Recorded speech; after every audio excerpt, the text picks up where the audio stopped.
बिस्मिल्लाहिर्रहमानिर्रहीम। अस्सलामु अलैकुम वरहमतुल्लाहि वबरकातुहू। आज मैं फिर से आपके लिए एक नई और ख़ौफनाक कहानी लेकर आई हूँ। उम्मीद करती हूँ कि ये कहानी भी आपको ज़रूर पसंद आएगी। कहानी स्टार्ट करने से पहले नए आने वाले फ्रेंड्स से रिक्वेस्ट है कि वो मेरे चैनल मरियम कहानी हब को सब्सक्राइब करें और बेल नोटिफिकेशन को ऑन कर दें ताकि हमारी तमाम अपडेट्स आप तक पहुँचती रहे। आइए आज की कहानी स्टार्ट करते हैं। मेरा नाम तनवीर काज़मी है। मेरी पैदाइश मणिपुर के एक छोटे से गांव में हुई थी। मुझे बचपन से ही पढ़ने लिखने का बहुत शौक़ था, तो जब मैंने अपनी 7वीं ग्रेड पास की तब मैं आगे पढ़ने के लिए अपने मामू के घर चला गया जो मुंबई में रहते थे। जैसे तैसे करके मैंने अपनी ग्रेजुएशन की पढ़ाई पूरी कर ली। मेरे कॉलेज में जब भी कोई ड्रामा या नाच गाने का फंक्शन हुआ करता तो सारे आइडियाज़ मैं ही दिया करता था जो हर किसी को पसंद आते। मेरे दोस्त ये सब देखकर अरेंजमेंट वगैरह की तैयारी भी करने की जिम्मेदारी ये कहकर मुझ पर सौंप देते कि यार तुझसे अच्छी अरेंजमेंट्स कोई नहीं कर सकता, तुझे तो फिल्मों में ट्राई करना चाहिए। यही बात मेरे दिल में घर बना गई और मुझ पर फिल्म डायरेक्टर बनने का भूत सवार हो गया। पढ़ाई ख़त्म होने के बाद मैंने ऑफिस के जॉब की जगह फ़िल्मों में ट्राई करना शुरू किया। 2 साल तक मैं जगह जगह के धक्के खाता रहा और आखिरकार मुझे एक ड्रामे के लिए असिस्टेंट फिल्म डायरेक्टर का काम मिला। लेकिन वो कहते हैं ना, ख्वाब और हकीकत में बहुत फ़र्क होता है। जैसा सोचा था वैसी कामयाबी हाथ न लगी, इसलिए मैंने फ़िल्म डायरेक्शन का काम छोड़कर राइटिंग का काम शुरू कर दिया। थोड़े से मुश्किलों के बाद मेरा एक ग्रुप बन गया जिसमें 8-10 लोग मिलकर काम करते। कभी किसी को राइटिंग का काम मिलता तो कभी किसी को। ग्रुप बनाकर काम करने की वजह से सभी को आसानी से काम मिल रहा था और स्क्रिप्ट ऑनलाइन ही ग्राहक को भेजना होता, तो ये काम इंटरनेट की मदद से किसी भी जगह से किया जा सकता था। फिर एक बार मुझे हॉरर स्क्रिप्ट लिखने का ऑफ़र आया। मैंने सोचा ये बहुत ही अच्छा मौका है अपना करियर बनाने का, फिर ये दोबारा मौका मिले या ना मिले, जिसके लिए मुझे गांव की कहानी सेट करनी थी। मैंने सोचा कि रियल लोकेशन वाला फिल्म लाने के लिए किसी गांव में कुछ दिन रह आता हूँ ताकि कहानी अच्छी बन सके। काफ़ी सोचने और लोगों से मशवरा लेने के बाद किसी ने मुझे चंदनपुर नाम के एक गांव के बारे में बताया। तुम वहां चले जाओ, हो सकता है तुम्हारी कहानी के लिए स्क्रिप्ट भी अच्छी वहीं मिल जाए। मैंने फ़ौरन वहां की टिकट कटवाई और अपने लैपटॉप और कुछ कपड़ों समेत वहां जा पहुंचा। बस वाले ने मुझे किसी कच्चे रास्ते पर उतारा। वहां आसपास कुछ दरख्त थे और एक छोटा सा रास्ता। जब मैंने नज़र घुमाकर इधर उधर देखा तो मुझे एक दरख्त पर 8-10 कौवे बैठे थे। मुझे देखकर वो सारे बेतहाशा चिल्लाने लगे। मैं उन्हें अनदेखा करके गांव की ओर आगे बढ़ गया। फिर जब मैंने आगे देखा तो मुझे कुछ कच्चे मकान नज़र आए। मैं उन मकानों की ओर जाने लगा तो बाहर बैठे लोग मुझे देखते ही घर के अंदर चले गए और जाकर दरवाज़ा बंद कर लिए। ये सब देखकर मैं हैरान हुआ। खैर, मैं वहीं एक मकान के पास दरख्त के नीचे बैठ गया। सोच रहा था कि किससे मदद मांगूं। तभी अचानक मेरी नज़र ऊपर पेड़ की डाल पर गई। वहाँ पर एक डरावनी काली बिल्ली बैठी थी जो मेरी ओर ऐसे घूर कर देख रही थी जैसे वो मेरा शिकार कर लेगी। मैंने उस बिल्ली को डरा के वहाँ से भगाने की कोशिश की तो वो उल्टा मुझे ही गुर्रा कर डराने लगी। कुछ देर बाद मैंने उसको अनदेखा कर दिया और फिर से वहीं बैठ गया। तभी अचानक उस बिल्ली ने पीछे से मेरी गर्दन पर वार कर दिया। उसने अपने चारों बड़े दांत मेरी गर्दन पर गाड़ दिए और चारों पैरों के पंजों से मेरे कंधे नोचने लगी।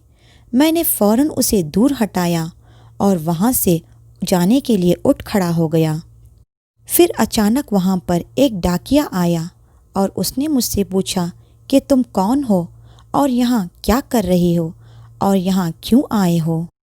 मैंने उसे अपना मकसद बताया तो उसने कहा कि यहाँ के लोग आपकी कोई मदद नहीं करेंगे।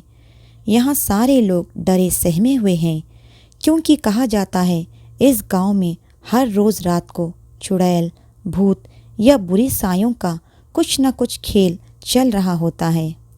इतना सुनते ही मैं हंस पड़ा। डाकिये ने पूछा, क्यों हंस रहे हो? मैंने कहा, ये सब वहमी बातें हैं और मैं इन सब बातों पर यकीन नहीं करता। मुझे तो बस किसी ने कहा कि ये गांव भूतिया गांव जैसा लगता है और मुझे जैसा माहौल कहानी लिखने के लिए चाहिए, ये बिल्कुल वैसी ही जगह का माहौल है। उस डाकिये ने कहा कि सामने हमारा घर है, वहाँ कोई नहीं रहता है। हम इस गांव को छोड़ चुके हैं और पास के गांव में रहने चले गए हैं। आप चाहो तो मैं आपको ये बंद घर की चाबी दे देता हूँ। मैंने दिल में सोचा कि चलो, ये घर की बहुत बड़ी परेशानी हल हुई और मुझे वैसे भी यहाँ रहने के लिए घर की बहुत ज़रूरत थी और फ़ौरन मैंने हाँ कह दी। 2-3 दिन के अंदर मुझे स्क्रिप्ट ख़त्म करके यहाँ से निकलना था, इसलिए मैं फ़ौरन घर में गया, मुंह हाथ धोए और थोड़ा गर्दन पर मरहम पट्टी करके फ़ौरन अपना काम शुरू कर दिया। डाकिये का घर काफ़ी बड़ा और हर जगह खामोशी का माहौल था, सो मैंने कलम और कागज़ लेकर कहानी लिखना फ़ौरन शुरू कर दिया। मेरे दिमाग में एक के बाद एक चीज़ें आ रही थी। वो कौवे वाली बात, बिल्ली वाली बात, लोगों के घर में चले जाने की बात और भूत वगैरह की अफवाहें। इन सब को देखकर मैंने अपने तरीके से कहानी लिखना शुरू कर दिया। कहानी लिखते लिखते रात के 2 बज चुके थे और मुझे काफ़ी नींद आ रही थी। सफ़र करने के बाद मैं थोड़ी देर आराम भी नहीं कर पाया था।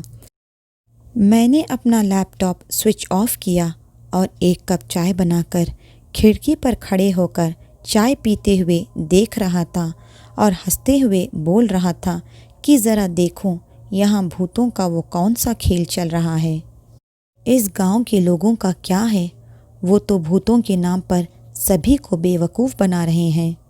खिड़की से झांककर जब मैंने देखा तो मेरे रोंगटे खड़े हो गए और मुझे अपनी आंखों पर यकीन ना हुआ। मैंने देखा एक आदमी एक लड़की का गला दबा रहा था और एक आदमी उस बिल्ली वाले दरख्त पर रस्सी लटका रहा था। फिर उन्होंने उस लड़की को बालों से पकड़कर दरख्त के पास घसीटा और उसके गले में रस्सी डाली। इतना देखकर मैं चिल्लाने लगा और कहने लगा, छोड़ दो उस लड़की को, कौन हो तुम और क्यों ऐसे कर रहे हो।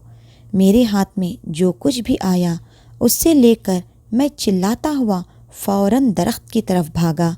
जब तक मैं वहाँ पहुँचा तब तक उन दोनों ने लड़की को पेड़ पर गले पे फांसी देकर लटका दिया था और लड़की तड़प रही थी।